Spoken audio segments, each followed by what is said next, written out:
আজকে আমরা পিটুইটারি সম্বন্ধে আলোচনা করব। পিটুইটারি গ্রন্থি খুবই গুরুত্বপূর্ণ একটা গ্রন্থি। এই পিটুইটারিকে আমরা ক্লাস 10-এ যেমন পড়ব ঠিক সেরকম ক্লাস 11-এও পড়ব। পিটুইটারি মূলত নামগুলো জেনে নিই যে পিটুইটারি নামগুলো কি। পিটুইটারি নাম প্রভুগ্রন্থি হতে পারে, মাস্টার গ্ল্যান্ড হতে পারে, হাইপোফাইসিস হতে পারে, আর মাস্টার অফ অর্কেস্ট্রা হতে পারে। এবারে কেন আমরা একে প্রভু গ্রন্থি বলবো? প্রথম কথা হচ্ছে প্রভু মানে যে যার অন্যান্য উপরে কার্য নিয়ন্ত্রণ করে। তো পিটুইটারি থেকে যে সকল হরমোন খরিত হবে সেই সকল হরমোন কিন্তু অন্যান্য গ্রন্থির বৃদ্ধি তথা হরমোন ক্ষরণে সাহায্য করবে, তাই আমরা একে প্রভু গ্রন্থি বলি। এটা এক রকমের অন্তঃক্ষরা গ্রন্থি, যেটি মূলত আমাদের মস্তিষ্কের মূল দেশে স্ফেনয়েড অস্থির একটি প্রকোষ্ঠ সেলা টার্সিকা তার মধ্যে এটি অবস্থান করে। দেখো এটা একটা অস্থি এঁকেছি আমি, স্ফেনয়েড অস্থি, তার ভিতরে একটি প্রকোষ্ঠ তৈরি হয়েছে, সেই প্রকোষ্ঠের মধ্যে পিটুইটারি অবস্থান করে। যেটা কিন্তু গুরুত্বপূর্ণ প্রশ্ন খুব। এবারে এর ওজন কত? এর ওজন গড় ওজন 0.5 গ্রাম, তবে এটা পুরুষদের ক্ষেত্রে। মহিলাদের ক্ষেত্রে এর ওজন অনেক সময় 0.6 0.7 গ্রাম হতে পারে। এবার আসা যাক এই পিটুইটারির মূলত কটি অংশ ও কি কি। আচ্ছা, পিটুইটারি কিন্তু হাইপোথ্যালামাস থেকে ঝুলন্ত অবস্থায় থাকে। তাহলে যে বৃন্তের দ্বারা ঝুলন্ত অবস্থায় থাকে তাকে সেই বৃন্তকে বলা হয় ইনফান্ডিবুলাম বা পিটুইটারি বৃন্ত। এবারে যখন এই বৃন্তের দ্বারা ঝুলন্ত অবস্থায় রয়েছে, দেখো পিটুইটারি কিন্তু ঠিক মটরের দানার মতো দেখতে, যার মূলত দুটো অংশ। একটা রয়েছে অগ্র পিটুইটারি আর একটা রয়েছে পশ্চাৎ পিটুইটারি। অগ্র পিটুইটারিকে আমরা বলবো অ্যাডিনোহাইপোফাইসিস, পশ্চাৎ পিটুইটারিকে বলবো নিউরোহাইপোফাইসিস। নিউরো কেন না, হাইপোথ্যালামাস থেকে দুটো নিউরন পশ্চাৎ পিটুইটারিতে বিস্তার লাভ করেছে। যেহেতু নিউরনের বিস্তার এখানে ঘটেছে, তাই একে বলা হয় নিউরোহাইপোফাইসিস। এবারে অগ্র পিটুইটারি বা অ্যাডিনোহাইপোফাইসিসের দুটো অংশ, পার্স ডিস্টালিস বৃহত্তম অংশ, আর যে ফিতার মতো মাঝখানে একটা অংশ অবস্থান করে তাকে বলা হয় পার্স ইন্টারমিডিয়া।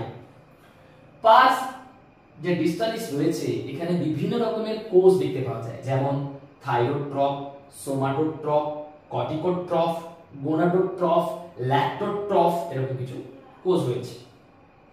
আবার পার্স ইন্টারমিডিয়া থেকে শুধুমাত্র একটাই হরমোন খরিত হয়, মেলানিন। এবার এদিকে একটু চলে আসি আমরা। এই যে থাইরোট্রফ থেকে যে হরমোন খরিত হয় তাকে বলা হয় থাইরয়েড স্টিমুলেটিং হরমোন। এই থাইরয়েড স্টিমুলেটিং হরমোন পিটুইটারি থেকে খরিত হয়ে রক্তের দ্বারা বাহিত হয়ে আমাদের থাইরয়েড গ্রন্থিতে আসে। এই থাইরয়েড গ্রন্থি যেটা ল্যারিংসের নিচে অবস্থান করে, এর বৃদ্ধি নিয়ন্ত্রণ করে এবং সেখান থেকে তিন রকমের হরমোন ক্ষরণে সাহায্য করে, T3, T4, থাইরোক্যালসিটোনিন, TSH এর কাজ। নেক্সট আসে সোমাটোট্রফ। এখান থেকে খরিত হয় সোমাটোট্রপিক হরমোন বা গ্রোথ হরমোন, যেটি আমাদের শরীরে বৃদ্ধি ঘটায়। এবার বৃদ্ধি ঘটাতে হলে কি করতে হবে না, অস্থি তথা তরুণ অস্থির দৈর্ঘ্যের বৃদ্ধি ঘটাতে হবে। আর এর দৈর্ঘ্যের বৃদ্ধি ঘটাতে হলে লাগবে আমার কোষ বিভাজন। আর কোষ বিভাজনের জন্য চাই শক্তি, আর শক্তি আমরা কোথা থেকে পাবো? শর্করা, প্রোটিন আর লিপিড থেকে। তাই সোমাটোট্রপিক হরমোন আমাদের অন্ত্রে শর্করা, প্রোটিন এবং লিপিড জাতীয় খাদ্যের পরিপাকে সাহায্য করে, শোষণে সাহায্য করে এবং সেই সকল খাদ্যকে কোষে নিয়ে যায়, কোষে ভেঙে শক্তি উৎপাদনের দ্বারা কোষকে বিভাজিত করে। যত বেশি কোষ বিভাজিত হবে তত আমাদের বৃদ্ধি ঘটবে। দেখো এছাড়া তাহলে খুব দীর্ঘাস্তি আমাদের শরীরে রয়েছে তথা তরুণাস্তি রয়েছে, তার বৃদ্ধিও ঘটায়, তবে সেই শক্তির সাহায্যে শর্করা, প্রোটিন ও লিপিডকে জারণের মাধ্যমে যে শক্তি তৈরি হয় সেই শক্তি থেকে। নেক্সট চলে আসো কর্টিকোট্রফ, যেখান থেকে খরিত হয় অ্যাড্রিনোকর্টিকোট্রপিক হরমোন। অ্যাড্রিনোকর্টিকোট্রপিক হরমোন এ কি করে না, এ যায় আমাদের বৃক্কের উপরে যে টুপির মতো অবস্থান করে যে গ্রন্থি, অ্যাড্রিনাল গ্রন্থি, তার দু রকমের অংশ থাকে। বাইরের অংশ বলা হয় কর্টেক্স আর ভেতরটাকে বলা হয় মেডালা। তো কর্টেক্স কে উদ্দীপিত করে, নামেই রয়েছে অ্যাড্রিনোকর্টিকোট্রপিক হরমোন, ট্রপিক যে বৃদ্ধি নিয়ন্ত্রণ করবে এবং হরমোন ক্ষরণে সাহায্য করবে। তাহলে অ্যাড্রিনাল গ্রন্থির কর্টেক্স অঞ্চলের বৃদ্ধি নিয়ন্ত্রণ করবে এবং সেখান থেকে হরমোন ক্ষরণে সাহায্য করবে। কি কি সেই হরমোন? গ্লুকোকর্টিকয়েড, মিনারেলোকর্টিকয়েড আর সেক্স কর্টিকয়েড। আবার অ্যাড্রিনাল গ্রন্থির মেডালা অঞ্চল রয়েছে, সেখান থেকে দুই রকমের হরমোন ক্ষরিত হয়, অ্যাড্রিনালিন, নর অ্যাড্রিনালিন। চলে আসো গোনাডোট্রফ। এইখানে যে কোষপুঞ্জ রয়েছে তার মধ্যে একটা কোষ হচ্ছে গোনাডোট্রফ, যেখান থেকে 4 রকমের হরমোন, বেসিক্যালি মহিলাদের ক্ষেত্রে 3 রকমের আর পুরুষদের ক্ষেত্রে 1 রকমের। যেমন প্রথম যে হরমোন রয়েছে এফএসএইচ, ফলিকল স্টিমুলেটিং হরমোন। সে কি করে না, মহিলাদের যখন বয়ঃসন্ধি শুরু হয়, সেই বয়ঃসন্ধি শুরুর সময় ডিম্বাশয়ের মধ্যে আদি ডিম্বথলি অবস্থান করে, সেই আদি ডিম্বথলিকে পরিণত ডিম্বথলি বা গ্রাফিয়ান ফলিকেলে পরিণত করতে সাহায্য করে। তো প্রত্যেক 1 মাসে 28, 29, 30 দিন এরকম একটা গড় সময় লাগে। এই গড় সময়ে মহিলাদের শরীরে যে চক্রাকারে যে ঘটনাটি ঘটে ডিম্বাশয়, তাকে রজত চক্র বলে। সেই রজত চক্রের প্রথম 14 দিন তাকে নিয়ন্ত্রণ করবে এফএসএইচ। তো কি করে না, আদি ডিম্বথলি থেকে প্রথম 14 দিনে পরিণত ডিম্বথলি তৈরি করে। যখন এই ডিম্বথলিগুলো তৈরি হচ্ছিল তখন প্রাথমিক ডিম্বথলি, গৌণ, প্রগৌণ, পরিণত ডিম্বথলি, অনেক স্টেজ আছে। তো এই যে ডিম্বথলির গায়ে যে কোষগুলো দেখতে পাচ্ছ, গ্র্যানুলার কোষ, এই সকল কোষকে উদ্দীপিত করে এবং এই সকল কোষ থেকে ইস্ট্রোজেন হরমোন ক্ষরণে সাহায্য করে। তাহলে এফএসএইচ এর কাজ কি হলো না, ডিম্বাশয়ের মধ্যে থাকা পরিণত ডিম্বথলিকে উদ্দীপিত করে পরিণত ডিম্বথলি তৈরি করে এবং সেখান থেকে হরমোন ক্ষরণে সাহায্য করে। এলএইচ এর কাজ কি? এলএইচ এর কাজ হচ্ছে সেই পরিণত ডিম্বথলিকে বিদীর্ণ করে।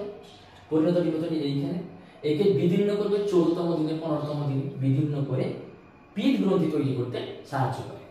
এবার যখন সেই প্রথমে আমার পরিণত ডিম্বথলি বিদীর্ণ হয়ে কর্পাস হেমোরেজিনাম তৈরি হয়, তারপরে কর্পাস লিউটিয়াম তৈরি হয়, তখন সেই যে স্টেজগুলো তৈরি হচ্ছে আর কি, তো সেই হওয়ার সময় সেখান থেকে প্রজেস্টেরন হরমোন ক্ষরণে সাহায্য করে কে? এলএইচ। তারপর রয়েছে লিউটোট্রপিক হরমোন, যে কিনা বয়ঃসন্ধিতে কি করে না, মহিলাদের শরীরে স্তন গ্রন্থির বিকাশে সাহায্য করে এবং যখন সেই মহিলা সন্তান প্রসব করবেন তখন স্তন গ্রন্থিতে দুগ্ধ উৎপাদনে সাহায্য করে লিউটোট্রপিক হরমোন। নেক্সট রয়েছে ICSH, interstitial sell stimulating hormone. এটি কি করে? এটি পুরুষদের শুক্রাশয়ের ভেতরে যে শুক্র উৎপাদক নালিকা রয়েছে তারই মাঝে মাঝে কিছু কোষ থাকে, তাকে বলা হয় লেডিকের আন্তঃকোষ। এই লেডিকের আন্তঃকোষকে উদ্দীপিত করে টেস্টোস্টেরন হরমোন ক্ষরণে সাহায্য করে আইসিএসএইচ। এটা তো বলেই দিয়েছি, পার্স ইন্টারমিডিয়েট থেকে এমএসএইচ। এমএসএইচ মেলানিন তৈরি করে, যে মেলানিন আমাদের শরীরের বর্ণ নির্ধারণে সাহায্য করবে। নেক্সট চলে আসবো পশ্চাৎ পিটুইটারি, অপর নাম নিউরোহাইপোফাইসিস। এবারে এখান থেকে জাস্ট দুটো হরমোন এখানে সঞ্চিত থাকে, তাহলে তৈরি কোথায় হয়? তৈরি হয় হাইপোথ্যালামাসের সুপ্রাঅপটিক নিউক্লিয়াই থেকে এবং প্যারাভেন্ট্রিকুলার নিউক্লিয়াই থেকে। সুপ্রাটা এইটা কেন্দ্রের দিকে থাকে, সুপ্রাঅপটিক নিউক্লিয়াই থেকে তৈরি হয় এডিএইচ, প্যারাভেন্ট্রিকুলার নিউক্লিয়াই থেকে গঠিত হয় অক্সিটোসিন। এবারে এই দুটো হরমোন এইখান থেকে স্নায়ু কোষে বা নিউরনের মাধ্যম দিয়ে এসে এই সকল থলিতে সঞ্চিত থাকে, প্রয়োজনে এগুলো এখান থেকে খরিত হয়।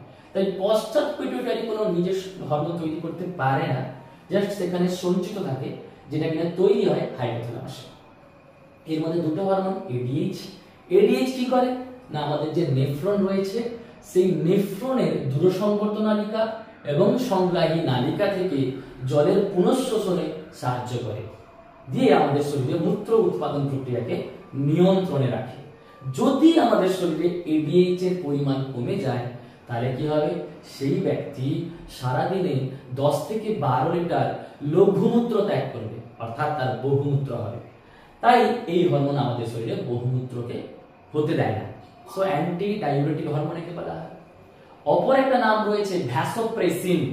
কেন ভ্যাসোপ্রেসিন না, ভ্যাসো মানে রক্তবাহ, প্রেস মানে চাপ, অর্থাৎ যে হরমোন রক্তবাহকে চাপ দেয়, ফলে সেইখানকার জায়গাটা সংকুচিত হবে।